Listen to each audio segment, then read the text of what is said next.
I often question if I'm the ideal husband. My job can be quite demanding, and admittedly, there are times when I return home with a bit of a sour mood. I may not be the epitome of financial success either. While I'm no millionaire, we manage to live comfortably. Our home is pleasant. We own two nice cars. My wife enjoys a wardrobe full of lovely clothes, and our 8-year-old daughter, Vanessa, is surrounded by plenty of pricey toys.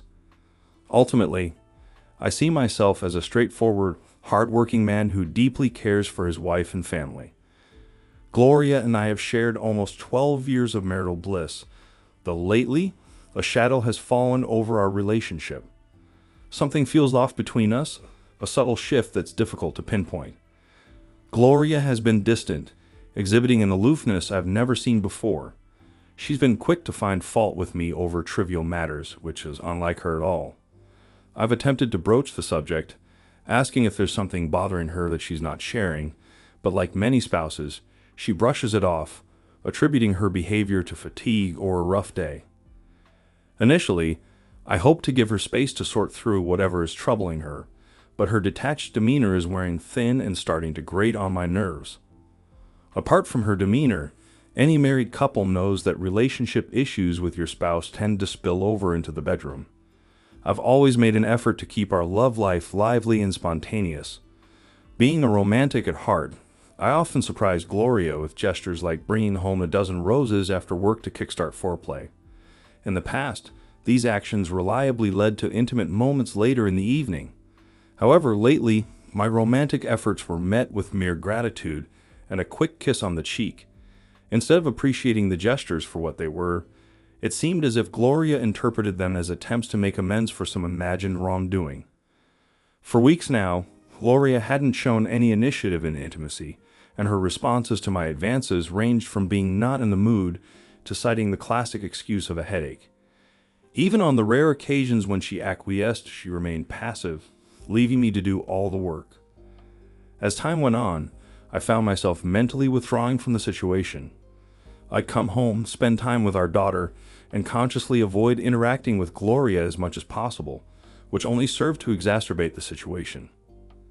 Feeling increasingly desperate, I took moments at work to reflect on how everything had started and whether I might have inadvertently triggered Gloria's change in behavior. However, my attempts at introspection yielded no answers. I replayed countless scenarios in my mind, attempting to dissect the possible causes behind Gloria's behavior. The more I pondered, the more an unthinkable possibility kept resurfacing. Could my wife be having an affair? I vehemently denied such a notion, reassuring myself that she would never betray our marriage. Yet every time I tried to piece together the puzzle, it seemed like there was a third element, me, Gloria, and a potential lover. Despite my attempts to dismiss the idea, curiosity got the better of me. I delved into articles about signs of infidelity, looking for changes in behavior, attire, and routines. Admittedly, I hadn't noticed any significant shifts in Gloria's appearance or habits, but my interactions with her were primarily limited to evenings after work. Who knows how she presents herself during the day or what her schedule entails? Yet, some of the telltale signs of infidelity seemed uncomfortably familiar, particularly her altered attitudes towards me. The thought of hiring a private investigator crossed my mind, but without concrete evidence, it seemed premature and unjustifiable. All I had were suspicions, nothing substantial enough to justify the expense of hiring a PI, so I began conducting my own investigations, resorting to small measures like calling home during the day to see if Gloria was there, albeit yielding inconsistent results. I decided to take matters into my own hands and acquired an old surveillance camera to discreetly install under the eaves of our garage. Connecting it to a hidden tape unit tucked away behind some paint cans, I aimed to monitor any unfamiliar vehicles approaching our home. However, after 2 weeks of surveillance, there were no signs of any suspicious cars. There were occasions when I observed Gloria leaving the house, only for her to later claim she had been home all day. However, her absences were brief, seemingly too short for anything significant to occur, unless her potential paramour was remarkably swift. It's possible these outings were merely mundane errands she deemed unworthy of mention, hardly proof of an extramarital affair. As time passed, My suspicions persisted despite the absence of concrete evidence.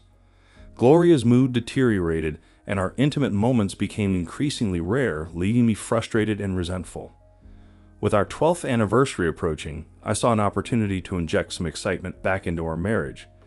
I suggested we celebrate with a night out, something we hadn't done in ages. Perhaps a dinner and dancing would reignite the spark between us.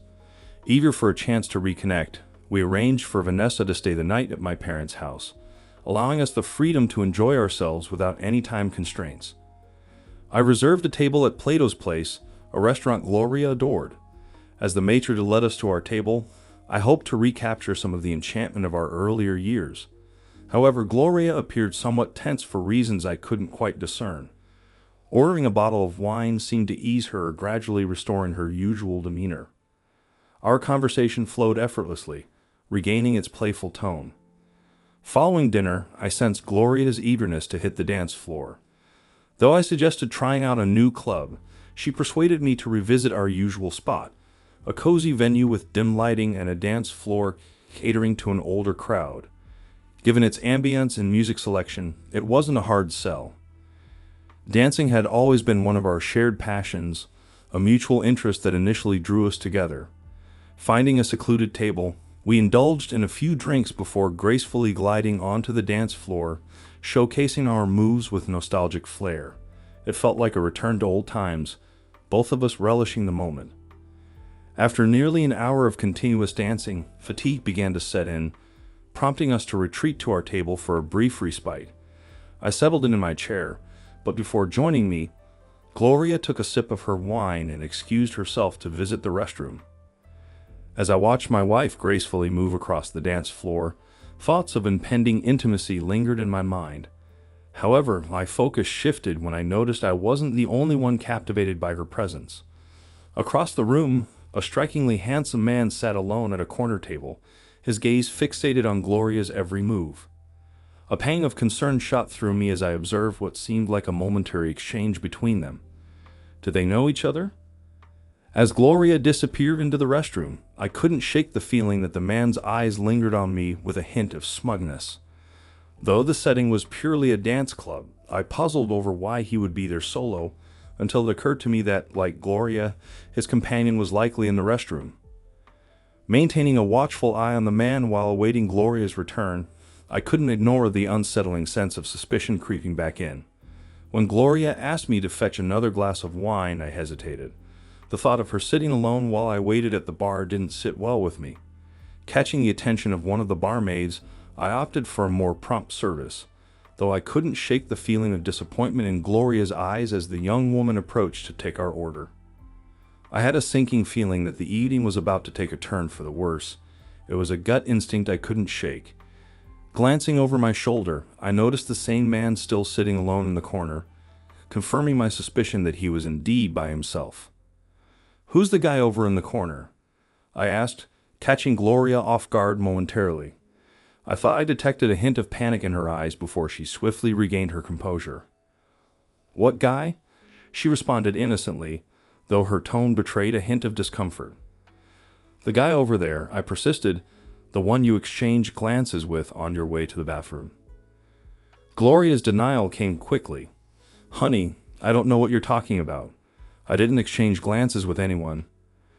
Just as our drinks arrived, I noticed Gloria's eyes darting past me.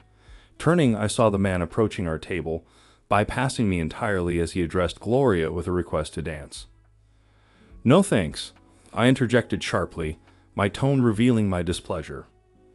His response was mocking. "I was talking to the lady," he retorted with a smirk. "Yeah, well, the lady is my wife, and I decide who she dances with," I snapped back, feeling a surge of indignation. Gloria intervened, attempting to diffuse the tension. "Darren, you're being rude," she admonished gently. "Rude? Do you even know this guy?" I demanded, catching her off guard with the question. "He's the one I was talking about. I don't know what's going on between you two, but it's incredibly disrespectful for him to approach my wife without even acknowledging me." "Hey," Mr. Lonely attempted to interject, but I swiftly cut him off. "Do you mind? I'm talking to my wife, and I sure as hell don't need your input. I asserted firmly, turning back to Gloria to continue our conversation. Had he asked if I would mind you two dancing together, I might have considered it, but now, not a chance, I declared firmly, my frustration evident. Darren, you're being silly, Gloria retorted, her tone now edged with impatience. There's nothing going on between this gentleman and me. Yes, we're married, but you don't own me. I'm not your slave, and if I want to dance with someone, I will. I couldn't believe my wife was speaking to me in such a disrespectful manner. It was a level of disrespect she had never shown before. Though I was seething with anger, I made a conscious effort to control my temper as she continued speaking. Honey, I just want to have some fun, she said, her tone softening. Gloria, it's our anniversary. I want to have fun too, but with you. Sitting here watching you dance with someone else is not my idea of fun, especially after I've asked you not to dance with him, I responded, struggling to maintain composure. Now you're right. I don't own you, and I can't stop you from dancing with him. But if you do, then you better get him to take you home too, because I'll be gone. After 12 years together, I could easily decipher Gloria's emotions from her expression. Despite her outward anger, I was surprised she couldn't detect the same emotions mirrored on my face. Well, it's impolite to keep this gentleman waiting while we argue. I'm going to dance with him, and we'll discuss this later, she snapped, her words cutting through the tension. The jackass wore a triumphant smirk as he extended his hand for Gloria to take. She accepted, placing her hand in his as they made their way to the dance floor. I'm certain they didn't notice my departure, as I slipped out the door before they'd even began to dance. By the time my cell phone rang, I was already several blocks away. Where the hell are you? Gloria's voice sounded contrite through the phone. I'm heading home to pack a bag. Why? I responded tersely. There was a moment of silence. What do you mean, pack a bag? Where are you going? She questioned, her tone shifting to confusion. I don't know yet, but I need to get away from you, I stated firmly. I've reached my limit. You can't be serious, Darren. It was just one dance, for heaven's sake. Are you really going to throw away 12 years of marriage over this? She pleaded. It's not just about the dance, Gloria. Why would you want to remain married to someone you don't love or respect?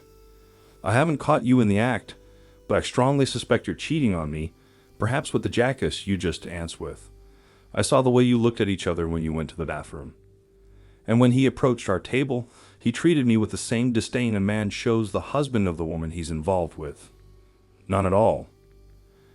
Darren, her voice softened, I do love you, and I respect you. I swear there was nothing going on between that guy and me. I would never cheat on you. Why would you even think that? You've got to be kidding me. We haven't been intimate in over 2 weeks, and when we do, you're barely even present. You've been irritable and short-tempered for the past 2 months. Don't tell me you respect me, because your actions tonight proved otherwise.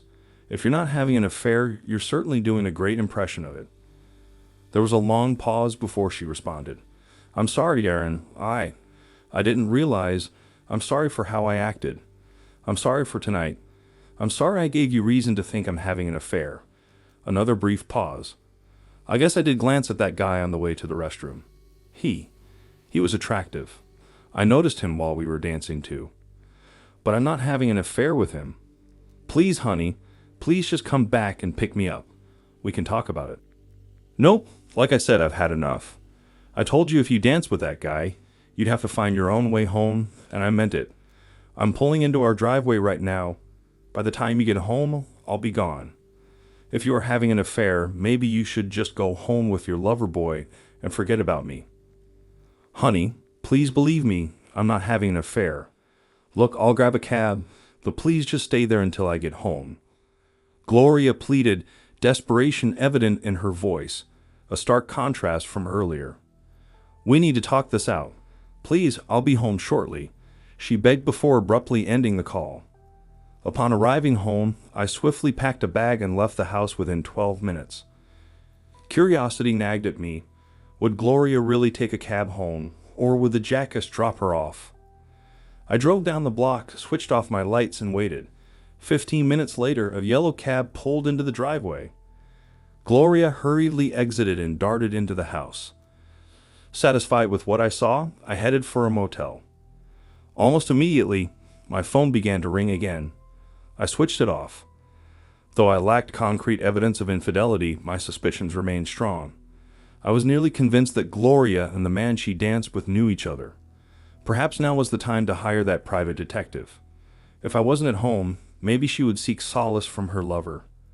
The following day, I scoured the yellow pages for the most promising private investigator. After visiting his office and providing a retainer, I headed to work. My secretary, Joan, informed me that Gloria had called 20 times already and something was amiss. I explained our marital issues and my decision not to return her calls. Instructing Joan to relay this message, I also informed the receptionist not to allow Gloria entry to the offices if she showed up. I needed to give the PI a chance to uncover the truth. Now, it was a waiting game. Later that afternoon, I received a call from Andrea, our neighbor. Anticipating that it would concern Gloria, I answered despite my reluctance. "Darren," she began, "Gloria told me what happened the other night. She's been desperately trying to apologize, but she says you won't speak to her." "That's correct," I replied firmly. "I have nothing to discuss with her." I detected a sigh on the other end of the line. "She also mentioned that you suspect her of cheating on you. You don't actually believe that, do you?" "I'm afraid I do," I admitted. "Her behavior has been peculiar for over 2 months now. The incident the other night only validated my suspicions." "Validated?" "She said all she did was dance with some guy." "No, that's not entirely accurate. I witnessed them exchanging looks before he approached our table. He was exceedingly disrespectful towards me, and Gloria chose to support him, following his lead. Despite my warning her about the consequences, she disregarded my feelings. I'm almost certain those two were involved romantically." "Darren, come on. I really think you're jumping to conclusions here. I've been your neighbor for years, and if Gloria was cheating on you, I'm pretty sure I would have noticed something. I've never seen any unfamiliar cars parked outside your house, nor have I seen any strange men coming and going. Please, she knows that dancing with that guy was a mistake. She got upset because you told her not to, but she's realized you were right. Trust me, Darren, I know Gloria, and she wouldn't cheat on you. She loves you, and you know that as well as I do." "I'm not so convinced anymore, Andrea. Her actions the other night didn't exactly scream love." "Please, Darren, just talk to her. You're never going to resolve anything if you refuse to communicate with her." I knew Andrea was making sense, but I needed time for the private investigator to do his job. "Andrea, do me a favor, let her know I'll call her in a couple of weeks. I still need some time to think things over." Another sigh came through the phone. "Okay, Darren," she acquiesced. "I'll pass on the message. But please, promise me you'll call her then, all right?" "I promise," I assured her. After exchanging goodbyes, I found myself contemplating once more. Andrea and her husband, Jack, were close friends, and I couldn't imagine Andrea lying to me. If Gloria was indeed being unfaithful, she was certainly keeping it well hidden. For the following 2 weeks, I was consumed with anxiety. I reached out to the investigator a couple of times, but each time, he informed me that there was nothing substantial to report. Finally, he summoned me to his office, and as I sat down, my stomach churned with nerves.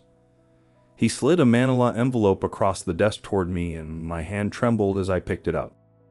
"You can skip through all the mundane details," he advised, motioning toward the pages.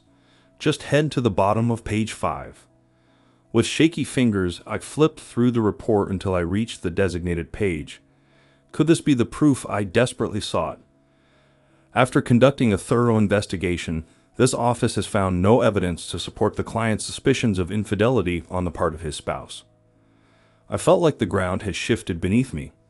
Unsure of how to react, I glanced back up at the investigator. "Are you certain?" I questioned, disbelief coloring my tone. "Mr. Barnes, my team has meticulously monitored your wife's every move over the past 2 weeks. We've observed the house, monitored her communications, and trailed her whenever she left. We've scrutinized her phone records and credit card statements. There's simply no indication of any affair," he affirmed. Relief washed over me in waves, threatening to overwhelm me. I struggled to contain my emotions, resisting the urge to break down into tears of relief right there in his office. "Go home, Mr. Barnes," the investigator advised gently. "Return to your wife and child. In my line of work, happy endings are a rare sight." I expressed my gratitude to the investigator before returning to my motel room. I knew I still needed some time to gather my thoughts. Over the weekend, I mulled over everything that had transpired. By Monday morning, I felt ready to make a crucial call. When Gloria answered, her voice trembled with emotion. "Hello?" "It's me," I replied. "Are you okay? You sound upset." There was a brief silence before she spoke again. "Darren, oh Darren, I'm so sorry. I just don't know what to do if you don't come back to us. I've tried to be strong for Vanessa, but I can't stop crying. I'm sorry. I realize now that I took you for granted. You were right.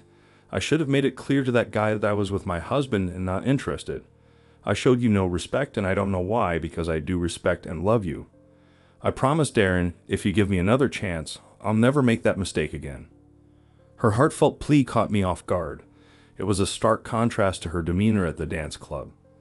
As I hesitated to respond, she jumped to a conclusion. "You're not coming back, are you?" she asked, her voice tinged with despair. "No, Gloria, I am coming back," I reassured her. "But only on a trial basis. I want my wife back, the woman I fell in love with, the woman I married. She's here, Darren. Truly, she's here waiting for the man she loves," Andrea insisted, her sincerity evident in her voice. "We'll see. After everything I've been through, the attitude, the lack of intimacy, the disrespect, I'm still not entirely convinced, Gloria, not yet. I need to go to the motel after work and gather my things, but I'll be home tonight," I informed her. There was a brief pause before Gloria spoke, her voice filled with remorse. "I love you, Darren. I'm deeply sorry for the way I treated you. I don't want to lose you." Despite her words, I couldn't shake off my reservations. I was still upset, and despite the evidence to the contrary, I couldn't shake the feeling that Gloria knew the man from the dance hall. After work, I collected my belongings and returned home. Vanessa greeted me enthusiastically at the door, unaware of our recent troubles. Gloria was there too, wrapping her arms around me and showering me with affectionate kisses. In that moment, as I kissed her back with fervor, I couldn't deny that I still loved my wife. That was 2 years ago, and since then, married life has been nothing short of wonderful. Gloria has once again become the woman I fell in love with, both inside and outside the bedroom. A few months back, she surprised me with a birthday party, a gesture we hadn't done much for my birthday in the past, but became a tradition upon my return. Last night marked our 14th wedding anniversary, and this time, Gloria took charge of planning the entire evening. When I arrived home from work, she greeted me with tickets to a dinner playhouse to see Man of La Mancha, one of my favorite plays. After the show, we took a leisurely drive down to the lakefront and strolled along the beach. With the moon casting its gentle glow and warm breezes blowing in from the lake, it felt like a scene out of a romantic movie. "I love you, darling," I whispered, feeling as if we were still in the honeymoon phase of our relationship. "And I love you very much, my dear," replied my adored wife, her eyes sparkling with affection. Part 2. Gloria's side of the story. Even though the calendar had officially declared the arrival of spring a couple of weeks earlier, it was only on this day that Gloria could step out of the house without her heavy winter coat. It marked the definitive end of yet another harsh Chicago winter. As she stepped outside, Gloria inhaled deeply, taking in the fresh scent of morning dew that lingered after the gentle April shower overnight. A smile tugged at her lips as she reminisced about the warm and secure feeling of being wrapped in her husband's embrace while they lay in bed, listening to the soothing patter of raindrops. On her way to the car, Gloria couldn't help but notice the beautiful blue wildflowers sprouting from the lawn. Their resilience in the face of winter's adversity struck her, reminding her of the innate desire for renewal and new beginnings that spring always brings. Humming along to the tunes playing on the car radio, Gloria made her way to the quaint coffee shop where she was meeting Zara, a dear friend she hadn't seen in a while. Zara had a son the same age as Vanessa, Gloria's daughter, and their friendship had blossomed years ago at a school function. Since then, they had remained close friends, sharing in each other's joys and challenges. Zara had arrived before Gloria, snagging a cozy table in the corner by the window. Their eyes met through the glass, exchanging waves and smiles as Gloria made her way inside. The aroma of freshly brewed coffee filled the bustling cafe as Gloria joined the line of customers eagerly awaiting their own cup of Colombian bliss. When Zara spotted Gloria approaching, she stood up with a grin. "Hi," they both exclaimed, sharing a warm hug before settling into their seats. "It's been too long," Gloria remarked. "How have you been?" Zara's eyes sparkled with enthusiasm as she shared updates with her friend. They reminisced about old times, laughing at memories from school functions they had attended together. They exchanged stories about their children, marveling at how quickly time flew by. As they delved deeper into conversation, Zara leaned in closer, lowering her voice. "Gloria," she whispered, "can you keep a secret?" "Of course," Gloria replied, miming the act of locking her lips and tossing away the key. "What's going on?" "I probably shouldn't even be telling you this," Zara confessed, her excitement evident, "but I've been, well, kind of seeing this guy." Gloria's coffee halted midway to her lips as she fixed her friend with a startled gaze. "Wait, are you saying you're considering having an affair?" Zara's lips curved into a mischievous half-smile. "Well, we haven't crossed any lines yet, but I'm seriously thinking about it. It's Eric. He's just different, you know. Being with him makes me feel alive. But I'm worried he might lose interest if I don't take it to the next level. So?" "Wait a minute," interrupted Gloria, her voice tinged with concern. "Have you thought about the consequences? Are you willing to risk your marriage for him?" Zara shrugged, a hint of nonchalance in her tone. "Oh, I'm not talking about leaving Nick or anything. It's just a little excitement on the side, like they say, the spice of life," she remarked with a smile. "And don't worry, I'd make sure Nick never found out. He'd be devastated if he knew. Besides, Eric's married too. We'd have to be discreet." Gloria felt a surge of anxiety gnawing at her, torn between her loyalty to her friend and her own moral compass. After 2 years of bearing her own secret, she decided to take a leap of faith and confide in Zara. "Zara, do you remember a couple of years ago when Darren and I hit a rough patch? He actually left me for a little while.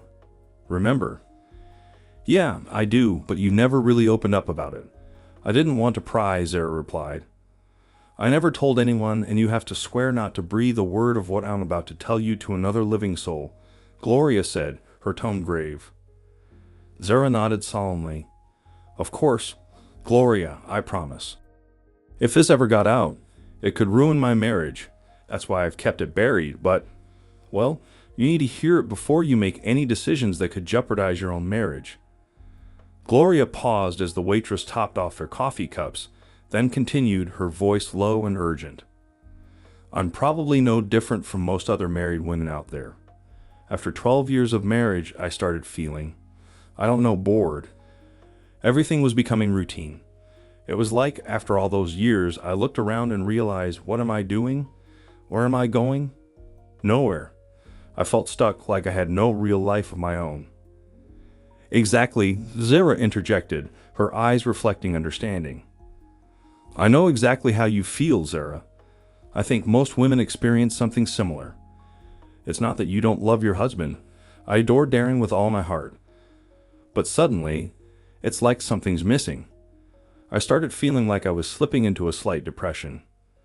Nothing felt exciting anymore, not even sex, and it wasn't anyone's fault. Darren was doing everything he could for me, especially in the bedroom. I should have been over the moon, but nothing seemed to lift my spirits, not even school functions." Gloria took a moment to sip her coffee, gauging Zara's reaction. Seeing her friend's attentive expression, she continued, "And then I met Louie." You had an affair?" Zara asked, her voice barely above a whisper. Gloria nodded solemnly. "An emotional affair, yes. Thankfully, I came to my senses before it turned physical. Thank goodness," she added with a heavy sigh. I was at that little grocery store on Marshall Avenue one day, and there he was. Oh, Zara, he was absolutely stunning. With his rugged good looks, sandy blonde hair, and those mesmerizing blue eyes that sparkled like Robert Redford's. And tall, too. I'm certain he was well over 6 feet. Even with his clothes on, I could tell he had a nice build. I couldn't tear my eyes away from him, until he caught me, of course. I felt myself blushing as he smiled back at me. We began flirting, and it was thrilling, almost forbidden. But eventually, I snapped out of it. I needed to focus on my shopping, so I made my way to the produce aisle. As I reached for some tomatoes, I accidentally bumped into him. He looked at me with those captivating blue eyes and that charming smile and greeted me. Zara, I hate to admit it, but I could feel myself getting aroused. It was so embarrassing. I prayed he couldn't sense the scent I was giving off. I must have been blushing profusely. He extended his hand to shake mine and introduced himself. Despite noticing my wedding rings, he didn't seem deterred from trying to pursue me. It was quite flattering to think that a man like him could be interested in me. We chatted and laughed as we navigated the aisles, picking up our groceries, and as we reached the checkout, he boldly gave me his number and suggested we meet for lunch the following week. Zara hung on every word of Gloria's story, finding it eerily familiar.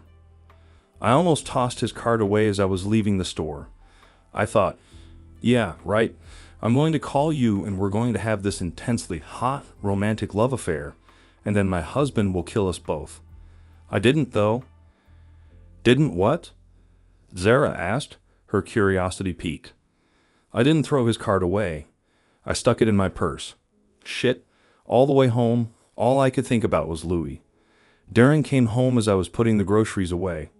I already felt so guilty I snapped at him when he tried to help. I think it was some kind of unconscious defense mechanism. Poor Darren just asked if there was something wrong. Oh my God, what'd you say? I lied, of course. I told him I was just a little tired from shopping. Truth was, I was secretly walking on cloud 9. Anyway, Gloria continued, I knew I shouldn't call him, it was wrong. I also knew that because of the way I was feeling, I was very vulnerable. I kept telling myself, no, but I just couldn't help myself. I found one of the last pay phones in the city and dialed the number on the card he gave me. We arranged to have lunch the following day. With bated breath, Zara waited for Gloria to take another sip of coffee before continuing. Zara, as we were heading to the restaurant, my emotions were in turmoil. I felt a mix of terror, excitement, and intense desire. At one point during our conversation, Louie reached across the table and clasped my hand. I was overwhelmed with the urge to be intimate with him, but a nagging sense of guilt or perhaps pure fear held me back. Regardless, I just couldn't bring myself to act on it. But Louie wasn't deterred. He had already begun his seductive tactics, subtly undermining Darren and painting him as unworthy of me. Foolishly, I fell for it, finding myself resenting my own husband before I knew it. Louie had skillfully manipulated me into believing Darren didn't appreciate me. Gosh, Gloria, your situation sounds so much like mine, Zara remarked. That's exactly why I'm sharing this with you, Zara. I want you to understand what you might be getting yourself into. Your guy, has he started mentioning Nick yet? No, not really, Zara replied, pausing to reconsider. Well, he's asked a few questions. Like, does your husband realize how fortunate he is? Stuff like that. I see, Gloria nodded knowingly. And naturally you're beginning to ponder that yourself, aren't you? Well, Zara, it's surprising how things can slip by unnoticed. When Darren left me, he mentioned that I'd been short with him for over 2 months. I hadn't even realized it. The same went for our intimacy. I couldn't muster up any passion with someone who I felt was taking me for granted. As Gloria recounted her experience, she could see realization dawning in Zara's eyes. Consider it, Zara. What kind of man engages in an affair with a married woman? Can you picture Nick doing something like that? Nick? No, never. He wouldn't do that, Zara replied firmly. Exactly. So why jeopardize your marriage for someone who would? Gloria posed the question pointedly. While Zara contemplated Gloria's words, Gloria continued her narrative. Anyway, we met for lunch again the following week, and with each meeting, it became increasingly difficult to remain faithful to Darren. By our third lunch, he almost persuaded me to accompany him back to his apartment. I could sense his frustration with my excuses, and I knew that if we met for lunch one more time, we'd end up in bed together. As we exited the restaurant following our third lunch date, I casually mentioned that I needed to shop for a new dress because Darren had planned a special outing for our anniversary. I mentioned that we might revisit a dance club we used to frequent, reminiscing about the fun times we had there. Louie saw an opening and immediately seized it. He declared his intention to join us at the club, insisting he'd dance with me. I warned him against it, reminding him it was our anniversary and dancing with someone else might upset my husband. But Louie, in his arrogance, brushed off my concerns, claiming it would teach Darren a lesson. He wanted to demonstrate to Darren that other men desired me, hoping it would make Darren appreciate me more. Oh dear Gloria, he didn't actually show up, did he? Zara asked, aghast. Gloria took a sip of her coffee before replying. He certainly did. I spotted him as soon as we entered the club. Naturally, I didn't acknowledge him. Darren and I were enjoying ourselves until Louie approached and asked me to dance. Oh my goodness, Zara whispered, shocked. Yep, and to top it off, he completely disregarded Darren, even acting rudely towards him. Naturally, Darren was offended and gave me an ultimatum, saying I couldn't dance with Louie. You know how stubborn I can be sometimes. I got upset and insisted I would dance with him anyway. Darren warned me he wouldn't be there when we finished dancing, but who takes such threats seriously, right? Zara observed Gloria's eyes brimming with emotion as she continued. As we hit the dance floor, I confronted Louie about his behavior towards Darren. I asked him why he had to be so disrespectful, to which he replied that he wanted to put Darren in his place. That just fueled my anger. Of course, Louie kept me close while we danced, but at that point, my main concern was whether Darren was watching and getting even angrier. I was so preoccupied that I didn't even notice when the first dance ended and we started the second. When the music stopped, I told Louie not to ask for any more dances. I declared that I was going to spend the rest of the evening with my husband. As I headed back to our table, I saw Louie trailing behind me. I demanded to know what he thought he was doing, and he said he wanted to apologize to Darren. When we returned to the table, Darren was nowhere to be seen. Louie took a seat and casually mentioned he'd wait with me until Darren returned. I had a sinking feeling that he had no intention of apologizing. Rather, I suspected he wanted to continue stirring up trouble between Darren and me. Why would he do that? Zara inquired, puzzled. What would he gain from it? I mulled it over, and my best guess is that since he hadn't succeeded in seducing me yet, he thought he'd try to create discord between Darren and me instead. I imagine he hoped I'd turn to him for comfort, with the expectation that he'd end up consoling me in bed before the night was over. I assumed Darren had gone to the restroom. I urged Louie to return to his own table, but he kept dragging his feet. When the waitress approached, he took the opportunity to order us drinks. It was then that she asked if we wanted to open another tab. I was dumbfounded. Darren had settled the bill before leaving. Zara, I felt like I was watching my entire married life flash before my eyes. I couldn't believe he had just abandoned me like that. Gloria's distress was palpable as she recounted her story, and Zara couldn't help but feel the weight of her friend's pain. Emotions stirred within Zara, and soon a solitary tear escaped her eye, tracing a path down her cheek. You shouldn't have to tell me all of this, Gloria, Zara said, her voice thick with empathy. You're upset. Maybe we should stop here. No, I need to tell you everything, Zara, Gloria insisted, her determination evident.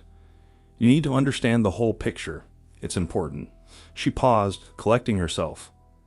So, where was I? Right. I immediately reached for my phone and called Darren, asking him to come back and pick me up. That's when he dropped the bombshell. He thought I was having an affair, and he suspected it was with Louie. He said he was going to pack a bag and leave, unsure if he'd return. Gloria reached for a napkin, wiping away the tears that had gathered in her eyes. It hit me like a ton of bricks, Zara, she continued. It was like a sudden revelation, everything becoming clear. It wasn't Darren who was taking me for granted. He had done everything he could to support me. It was me. I was the one taking him, Vanessa, and our life together for granted. I realized I was risking my entire marriage for some jerk. I begged Darren to come back so we could talk, but he refused, so I called a cab. What was Louie up to during all of this? Zara inquired. Oh, he wasn't giving up, not yet. He insisted that Darren didn't deserve me and urged me to go home with him instead. I promptly shut him down, she recounted with a chuckle. But even after that, he persisted. He followed me outside and tried to make a move as the cab pulled up. I didn't hesitate to give him a knee to the groin. Bent over in pain, I made it clear that any further attempts to contact me would result in a sexual harassment lawsuit. Zara reached out and grasped her friend's hand as Gloria wiped away more tears. By the time I got home, Darren was nowhere to be found. I tried calling him, but his phone was off. Zara, I was terrified. I could see my marriage falling apart right in front of me. Everything we had built, our whole family, seemed to be on the verge of crumbling. I've never been so scared in my life. The following day, I attempted to reach him at his workplace, but he refused to speak with me. His secretary informed me that he had instructed the receptionist to prevent me from seeing him if I showed up. Feeling desperate, I sought out Andrea, my neighbor, as Darren had a good rapport with her and her husband. I hoped she might be able to convince him to talk to me. Surprisingly, he did speak to her, but only to express that he needed time to think and promised to contact me in a couple of weeks. Recognizing that pressuring him would be counterproductive, I decided to give him the space he requested. Those 2 weeks were excruciating. Whenever Vanessa was present, I forced myself to appear strong and told her that Daddy was away, but in private, I couldn't help but cry. I feared I had irreparably damaged our relationship. Darren was so angry, I doubted he would ever return, especially if he believed I had been an month. Gloria paused, her voice choked with emotion. I'm sorry, she said to Zara, wiping away tears. It's still difficult to talk about, even after all this time. Taking a deep breath, she continued her story. As I was saying, Darren finally called and said he was coming home. Zara, I was on the brink of losing everything, and let me tell you, it made me realize the value of what I had and how incredibly fortunate I was. Ultimately, Zara, love must prevail over desire. I love Darren, and he loves me. In my eyes, there's no man in this world worth jeopardizing that for. Wow, Zara responded thoughtfully, you're absolutely right. I can't imagine what I would do if my husband left me. Did you ever confess the truth to Darren? Are you kidding? After coming so close to losing him, I couldn't risk it happening again. Zara, I live in constant fear that one day he'll uncover the truth. But since the day he returned home, I've strived to be the best wife I can be. I no longer take him or our marriage for granted. Every day, I thank my lucky stars for what I have, and I express my gratitude to Darren with all the passion in my heart. All I can hope for is that it's enough if he ever does discover the truth. Zara squeezed Gloria's hand reassuringly. I'm so grateful you shared your story with me, Gloria. You've prevented me from making a huge mistake. Thank you. The two girls conversed for a brief while longer, then tentatively arranged their next meeting before bidding each other goodbye. Gloria felt a sense of satisfaction, knowing she had just steered her friend away from a disastrous choice. She arrived home in time to greet her daughter with a kiss and a snack after school. Vanessa is growing up so quickly, she mused to herself. She'll be 10 soon. Where does the time fly? When Darren returned from work, Gloria welcomed her husband with warm embraces and kisses. She had never broached the subject of their challenging marital period until that day. Talking to Zara served as a poignant reminder of the wonderful life she and Darren had built together. Later that night, with Darren peacefully asleep beside her, Gloria shifted onto her side and propped herself up on her elbow. She studied the lines on his face, each a testament to the passage of time and the memories they held. With a delicate touch, she traced a few of the newer lines, her heart swelling with affection and admiration for the man lying beside her. Gently, Gloria pressed her lips against his, but as their kiss deepened, Darren's lips curved into a wide grin. He enveloped his beloved wife in a tight embrace, returning her affection with a fervent kiss. I thought you were asleep, Gloria whispered. Actually, I was lying here thinking about what to get Vanessa for her birthday, he replied. You know what she really needs. What? Gloria inquired. A baby brother or sister, Darren announced. Although not entirely unexpected, the suggestion of expanding their family brought a smile to Gloria's face. It seemed her husband had just settled the debate for them. Well, our birthday is only 2 months away, honey. Shouldn't we get started? Gloria teased. Darren's smile widened. You read my mind. 2 months later, Vanessa celebrated her 10th birthday with a grand party in the backyard. Mom and Dad invited all her friends, ensuring there was an abundance of ice cream and cake for everyone. After the festivities, Gloria and Darren surprised their daughter with yet another lavish gift and the joyful news of a forthcoming baby brother. Thank you for watching my video to the end. Don't forget to give me a like if you like this story and subscribe to my channel. Have a great day and see you soon.